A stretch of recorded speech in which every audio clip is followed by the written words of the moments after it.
معزز والدین، اساتذہ کرام اور پیارے بچوں، کیسے ہیں سب؟ امید ہے آپ سب خیریت سے ہوں گے۔ پیارے بچوں، کل ہم نے اپنے سبق میں پڑھا تھا نظم صبح کی آمد۔ آج ہم پڑھیں گے اس کی مشق۔ شروع کرتے ہیں مشق۔ مشق میں سوال نمبر 1 میں ہے تفہیم، سوالات کے مختصر جوابات دیں۔ الف، ہمیں دن نکلنے کی خبر کیسے ہوتی ہے؟ تو اس کا جواب ہے جو ہی اجالا ہونے لگتا ہے تو ہمیں صبح ہونے کی خبر مل جاتی ہے کہ دن ہو رہا ہے۔ بے ہے صبح کے وقت مرغ کے اذان دینے کا کیا مطلب ہے؟ صبح کے وقت مرغ کے اذان دینے کا مطلب ہے کہ صبح ہو رہی ہے، سب اٹھ جائیں۔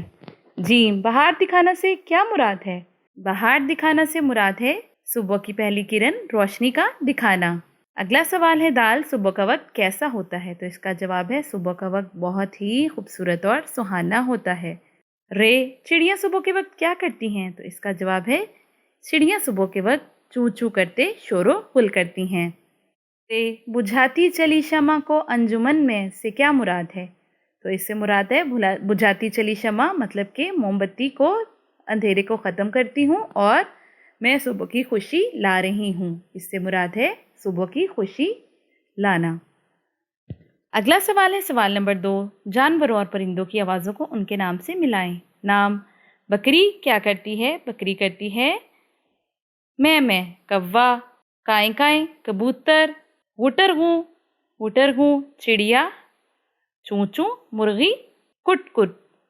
برائے اساتذہ کرام، بچوں کو صبح کا منظر خود بیان کرنے کو کہیں۔ طلبہ سے مختلف جانوروں اور پرندوں کی آوازوں کے انداز پوچھیں۔ طلبہ کو بتائیں کہ صبح سویرے اٹھنے والا سارا دن حشاش بشاش رہتا ہے۔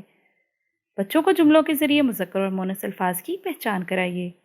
اگلا سوال ہے سوال نمبر 3، باہمی گفتگو۔ صبح جلدی اٹھنے کے بہت سے فوائد ہیں، تمام طلبہ مل کر ان فوائد پر اظہار خیالات کریں۔ لفظوں کا کھیل، مصرے ملا کر شعر مکمل کریں۔ خبر دن کے آنے کی میں لا رہی ہوں، اجالا زمانے میں پھیلا رہی ہوں، اذاں پہ اذاں مرغ دینے لگا ہے، خوشی سے ہر ایک جانور بولتا ہے، دموں کو ہلاتی پروں کو پھیلاتی، میری آمد کے ہیں گیت گاتی، ہوئی مجھ سے رونق پہاڑ اور بن میں، ہر ایک ملک میں دیس میں ہر وطن میں، کھلاتی ہوئی پھول آئی چمن میں، بجھاتی چلی شمع کو انجمن میں۔ سوال نمبر 5 ہے درست الفاظ منتخب کر کے مصرے مکمل کریں۔ الف ہے بہار اپنی ڈیش سے دکھلا رہی ہوں، بہار اپنی مشرق سے دکھلا رہی ہوں۔ بے، سونے والوں ڈیش سونے والوں کے میں آ رہی ہوں، اٹھو سونے والوں کے میں آ رہی ہوں۔ جیم، ڈیش کے اوپر عجب چہچہا ہے، پودوں پر، گھروں پر یا درختوں پر؟ تو اس کا ہوگا درختوں پر۔ دال، یہ ڈیش جو پیڑوں پہ ہیں غل مچاتی، چیلیں چڑیاں پریاں، تو اس کا ہوگا چڑیاں۔ اگلا سوال ہے جملے کے ذریعے لفظ کا مذکر یا مونث ہونا ظاہر کریں۔ ہوا، ہوا چل رہی ہے، یہ ہے مونث۔ چڑیا، چڑیا چوں چوں کرتی ہے۔ شور، شور کرنا بری عادت ہے، یہ ہے مذکر۔ درخت، ہمارے گھر میں ایک جامن کا درخت ہے۔ ملک، ہمارا ملک بہت پیارا ہے، تو اس سے مذکر اور مونث بہت اچھی طرح سے آپ کو واضح ہو گئے ہوں گے۔ اگلا سوال ہے اس میں صوت کا، وہ اسم جو مختلف آوازوں کو ظاہر کرے اس میں صوت کہلاتا ہے، جیسے میاؤں میاؤں اور کٹ کٹ۔ آپ 5 اسم صوت تحریر کریں اور اس نظم یا مشق میں نہ ہوں۔ میاؤں میاؤں، بھو بھو، گائے کی آواز، ٹر ٹر، مینڈک کی آواز، سانپ کی آواز۔